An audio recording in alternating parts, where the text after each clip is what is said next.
There's so much truth to that for me.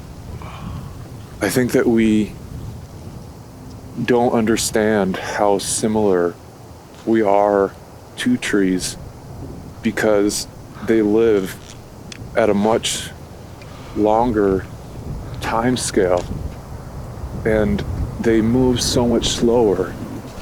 But look at this tree. How can we say it's not intelligent? It's a live being. I'm not on a rock. This isn't an alive being. This tree is alive. It's grown itself in these epic conditions, all on its own, simply by photosynthesizing light and taking up mineral nutrients. And together, this tree, along with all of these trees, creates a forest. And this forest creates its own climate. And this climate protects the forest. And it gives the forest the right conditions for the forest to thrive and exist. And all of these trees are communicating with each other. That's fact. We've established that. We've established that these trees communicate with the other trees around it. And not only trees of the same species, but trees of other species. And trees will share with other species of trees. It's so wild how we don't regard the incredible, magnificent intelligence of these beings. There's so much to learn from them. Can you imagine being 500, 600, 1,000, 2,000, 5,000 years old? 5,000 years old. There are trees that live to be 5,000 years old. And we cut these trees down when they're 40 years old. It's so wild. This forest that I'm in right now is not protected.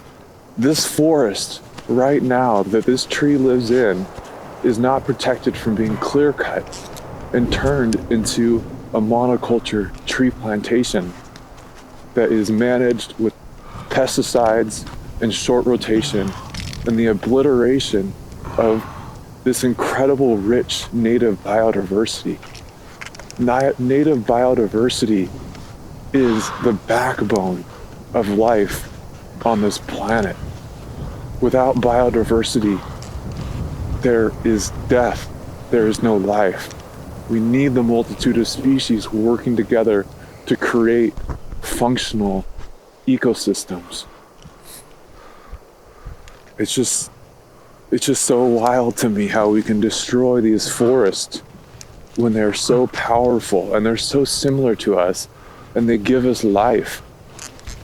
This tree breathes oxygen out to us that we breathe in. This tree is exuding oxygen, it's breathing out oxygen. And these trees are responsible for human life. These forests are building soil. The trees are so wise, they're so intelligent.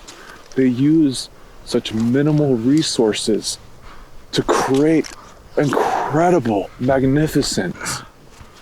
This tree is grown to enormous bulk and height. The sheer size of this tree, it's a cathedral. And it's done so with minimal resources, minimal waste. And not only that, its waste is feeding itself.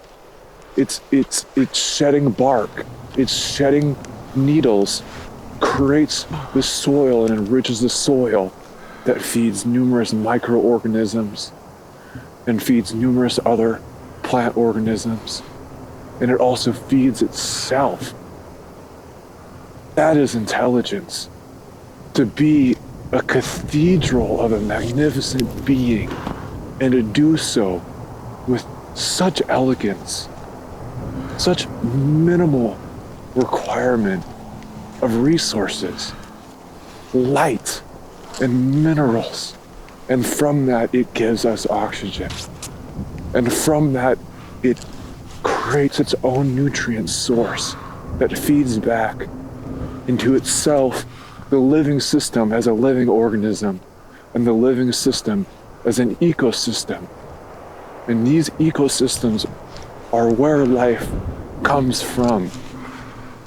And it is so incredibly important that we reunite that connection, that we strive to be as magnificent as trees, as intelligent as trees, as conscious as trees. Trees are of a higher order of consciousness. They don't have a voice to corner you in a room and bombard you with their belief system or their views or their politics. They're silent in their wisdom.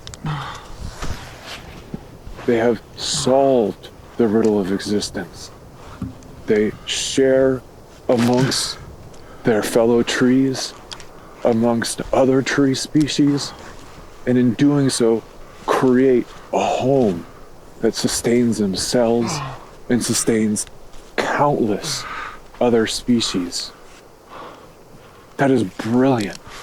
It's absolutely brilliant what these trees do for themselves, do for their immediate environment, and do for the world. What tree consciousness is. It's a deep contentness with one's home and one's self.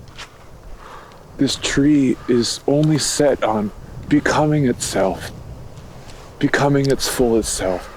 That's the only desire a tree has, is to become ancient and wise in its place, and to, through that process, build conditions that better serve its own home. We often think of trees as solitary beings.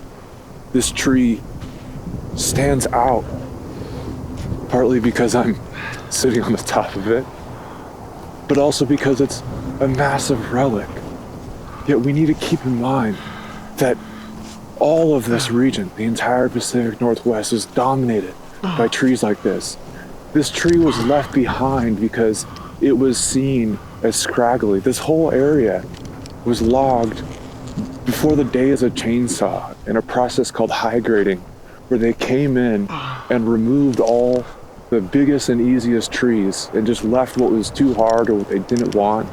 They probably left this one because the top fell off a long time ago.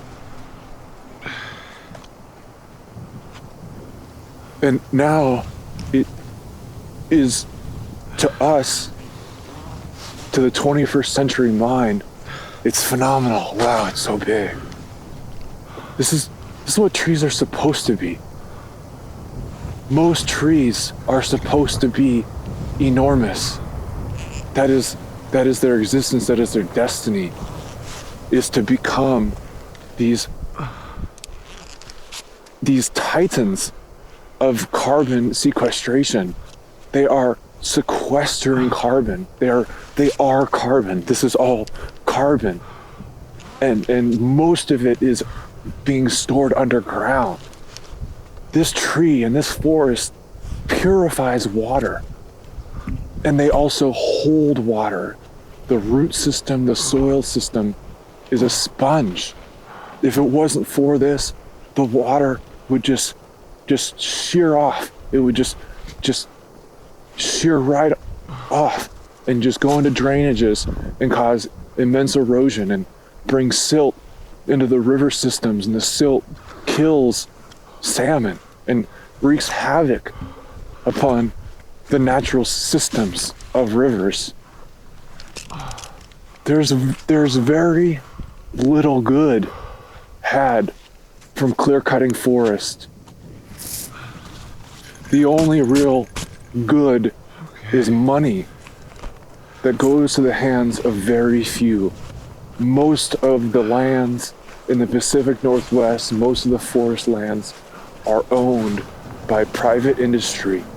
And these private industry are managed like real estate firms. They're TIMOs and REITs, benefiting Wall Street and a very select few of rich individuals.